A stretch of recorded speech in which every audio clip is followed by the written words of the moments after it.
नमस्कार देशभक्तों, welcome to nuts explained. तो आज की वीडियो का टाइटल और थंबनेल देख के आपको पता चल ही गया होगा कि आज हम लोग लेफ्टिस्ट किस प्रकार से एंटी एस्टेब्लिशमेंट को फंडिंग करते हैं, इस बारे में विस्तार से जानेंगे। तो चलिए वीडियो को शुरू करते हैं। Nuts explained. इंडिया में हमेशा से लेफ्टिस्टों का प्रभाव रहा है और अनफॉर्चुनेटली ये लोग कई बार गवर्नमेंट में भी रहे हैं। क्या आपको पता है कि 1965 के इंडो चाइना वॉर में ये लेफ्टिस्ट किसका सपोर्ट कर रहे थे? ये लोग चाइना का सपोर्ट कर रहे थे। ये चाह रहे थे कि किसी तरह से चाइना इंडिया पर कब्जा कर ले। हालांकि इनका वो सपना पूरा नहीं हो पाया। एंड अब ये लोग जैसे जैसे समय बीता है, इन्होंने अपने इरादे वही रखते हुए रास्तों को बदल दिया है। अब ये लोग किसी भी नक्सली या फिर नक्सलवादी संगठन को डायरेक्टली सपोर्ट तो नहीं दिखाते हैं, लेकिन फंड करते हैं और करवाते भी हैं। ये लोग ISIS, अलकायदा, जैश को फंडिंग नहीं देते, लेकिन वो अलग अलग तरीके से यही काम करते हैं। लाइक इनर टेररिस्ट को फंडिंग देना, like Naxals, Maoist, Khalistanis and other separatist group. वैसे इनको ये अलग अलग लेबल देने के बदले एक साथ इनको टेररिस्ट बोलना ही ज्यादा उचित होगा। कई बार हमारे साथ पुलिस ने जाने से रोका है, तो या तो दो ऑप्शंस है, या तो हम बिल्कुल ही नहीं जाए, जो ये मुझे नहीं लगता कि ये ज़िम्मेदार तरीका होगा, क्योंकि मुझे लगता है as a petitioner before the Supreme Court and as researchers it is our duty to go to the ground and find out कि एक्चुअली क्या हो रहा है। सिर्फ प्रेस रिपोर्ट्स पर रिलाई नहीं कर सकते।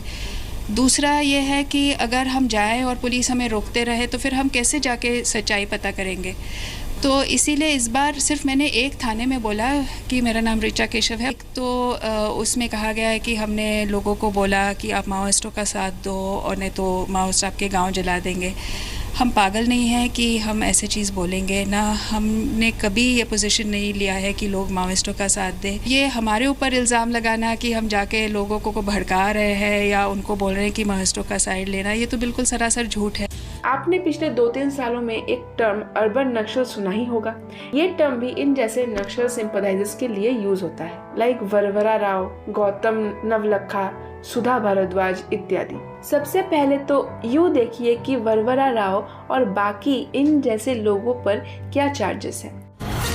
And in some more breaking news coming in, the Pune police have conducted raids in Hyderabad at the residence of Maoist sympathizer Varavara Rao. Rao had been accused of being part of the plot to free Professor G.N. Sai Baba, who is currently serving a life sentence after he was convicted on the charges of waging a war against the state. तो जैसा कि आपने देखा कि वरवरा राव, गौतम नवलखा, सुधा भारद्वाज और इन जैसे और भी लोगों पर संगीन आरोप लगे हुए हैं, और वो भी विद प्रॉपर प्रूफ। लेकिन इनका भी बचाव करने आ जाते हैं स्वरा भास्कर, आरफा खानुम, राना आयुब जैसे लोग, जो कि इनको उम्र दराज और बीमार बताकर सिंपैथी गेन करवाने की कोशिश करते रहते हैं। सबसे पहले आप ये क्लिप देखिए कि किस तरह JNU के प्रोफेसर्स ही इनके साथ देते हैं। प्रोफेसर्स और उनके कुछ साथियों ने छत्तीसगढ़ के दूर दराज के गांव में जाकर गांव वालों से मुलाकात की, उन्हें नक्सलियों का समर्थन करने के लिए उकसाया। बस्तर के लोगों ने बाकायदा पुलिस में इसकी शिकायत की है कि प्रोफेसर्स ने गांव वालों को धमकी दी, कहा कि अगर वो नक्सलियों की मदद नहीं करेंगे तो उनकी जान को खतरा होगा। उधर अंदर वाले से कैंप नहीं चाहिए, तुम्हारा भी बच्चे को ऐसी पूरा खराब हो जाएगा बोल के, बेइज्जती बलात्कार हो जाएगा बोल के बोल। क्या प्रोफेसर्स के मन में नक्सलियों के लिए हमदर्दी है? हम पागल नहीं हैं कि हम ऐसे चीज़ बोलेंगे। क्या कौन पता नहीं सर, हम लोग को देखे रहने से तो पता चलेगा। तो गाड़ी में आए रे, तो लेडीज मन ना ऐसे हम लोग का जैसा आदमी जैसा कटिंग थे, आदमी मन 2 जन थे और एक लेडीज बाल वाली थी, वो सुकमा क्या ही बोल रही थी, वो गोंडी बात कर रही थी। क्या बोले वो लोग? वो लोग क्या बोले सर, तो देखो उन लोगों से मिलजुल के रहो, अच्छा से रहो, अंदर वाले से अच्छा रहो। अब पुलिस में आने से ना मुश्किल है, अपना गाँव में बर्बाद हो जाएगा। देखिए कुमाकोलंग में जैसा गए हैं ना, क्या तो सिलेंडर होने गए हैं, वही लड़का लोग आके घर कूड़ा को जला देंगे, बाद में नक्सली का बदनाम होगा। लेकिन परसों लोग जलाएंगे, परसों से दूर रहो बोले। सबसे पहले आते हैं कि आखिर ये सब शुरू कहाँ से हुआ और किस तरीके से हुआ। इसके लिए आपको ये छोटी सी क्लिप देखनी है कि वर्ष 1962 में चीन ने हमारे देश पर हमला किया था और फिर युद्ध में भारत को हरा भी दिया।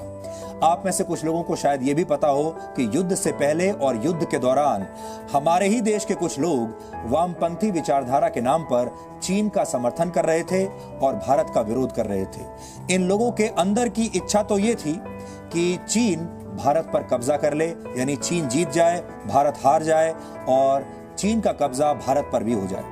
पर जब ये नहीं हुआ तो इन्होंने निराश होकर युद्ध से 5 साल बाद यानी 1967 में पश्चिम बंगाल के नक्सलबाड़ी गांव से एक ऐसे आंदोलन की शुरुआत की जिसके पीछे पीपल्स रिपब्लिक ऑफ चाइना के संस्थापक माओ त्से तुंग का विचार था। तो चलिए अब बात करते हैं विलियम लिंड की, military and warfare strategy expert की। इनकी एक किताब आई थी the changing face of war into the 4th generation.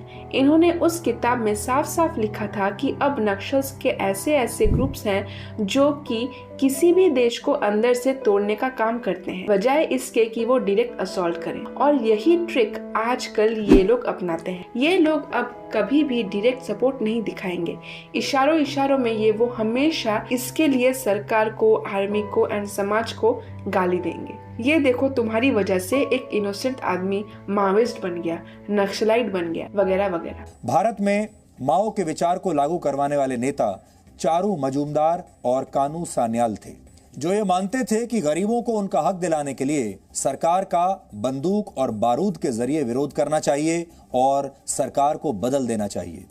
नक्सलवाद, माओवाद, अर्बन नक्सल, अर्बन गोरिल्ला, ये सब आज भी बंदूक और बारूद वाले विचारों से भरे हुए हैं। बदलाव बस ये आया है कि वो जंगल की जगह अब शहरों में आ गए हैं और बंदूक की जगह उनके हाथ में टूल किट आ गए हैं और वो टूल किट्स आज एक बंदूक की ही तरह सोशल मीडिया पर चारों तरफ गोलियां चला रहे हैं। तो नॉर्मल लैंग्वेज में इन्हें टेररिस्ट सिंपथाइजर्स कहते हैं और यही लोग बाद में कभी किसी बहाने आम लोगों से और खूब सारे पैसे उठाते हैं और लोग उन्हें पैसा दे भी देते हैं क्योंकि उनको लगता है कि ये पैसा एनजीओ में जा रहा है। भला तो होता है लेकिन एनजीओ ऑपरेटर्स का नहीं, नक्सल्स का और उनके नेक्सस का। The Supreme Court has disposed of Teesta Setalwad's petition where she had sought to block Gujarat police's probe. Remember, Teesta is accused of fabricating proof in the Gujarat riots case. Back then it was Kapil Sibal who decided to appear for the famous rights activist and managed to get the courts to stall a case against her. Now that the top court has dismissed her plea, Gujarat cops are free to continue their probe. But the only question that arises after this Congress self-goal, will Kapil Sibal still defend Teesta? आज के date में भी इस पे बहुत सारे cases हैं।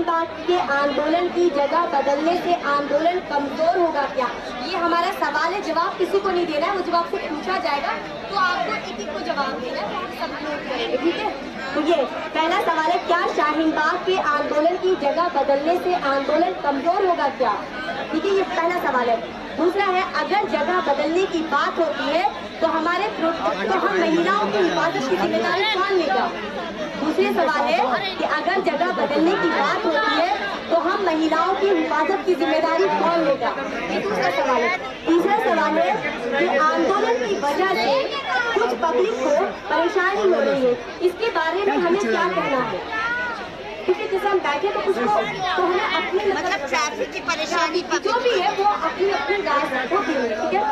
और चौथा सवाल है, आधा रास्ता खोलने से मसला हल होगा क्या, राय आप ही की लेंगे वो आप ही को देना है, ठीक है। हाँ, क्या पांचवा सवाल है, क्या शाहीन बाग के आंदोलन का रंग और रूप बदलने से आंदोलन खत्म या कमजोर होगा क्या, ये हमारे 5 सवाल है जो कि हम जो है अपने हमारे अगर आप ध्यान से देखेंगे तो पाएंगे कि जब कभी भी नक्सल हमला होता है तो ये लोग उसको भी व्हाइट वॉश करने में लग जाते हैं। ये बेचारा गरीब था, मजलूम था, सताया हुआ था, इसीलिए नक्सली बन गया। और फिर से एक बार आप सब सिंपैथी के चक्कर में पैसे डोनेट करके अपनी ही चिता की तैयारी करवा लेते हैं। हालांकि हमारी मौजूदा सरकार भी इनसे निपटने में कोई सफल नहीं रही है, या फिर आप इनको पूरी तरह से बेफल ही बोलो। नक्सल्स को हैंडल करने में मौजूदा सरकार से बेटर कांग्रेस की यूपीए थी। उन्होंने नक्सलाइट्स को नस्तानाबूद करने में कोई कसर छोड़ी नहीं। अगर आपको ये वाली वीडियो अच्छी लगी हो तो लाइक, शेयर, सब्सक्राइब जरूर कीजिएगा। नर्स एक्सप्लेन टॉप नर्स का ही एक नया चैनल है तो आपका सपोर्ट बहुत ही ज्यादा जरूरी है। मिलते हैं नेक्स्ट वीडियो में।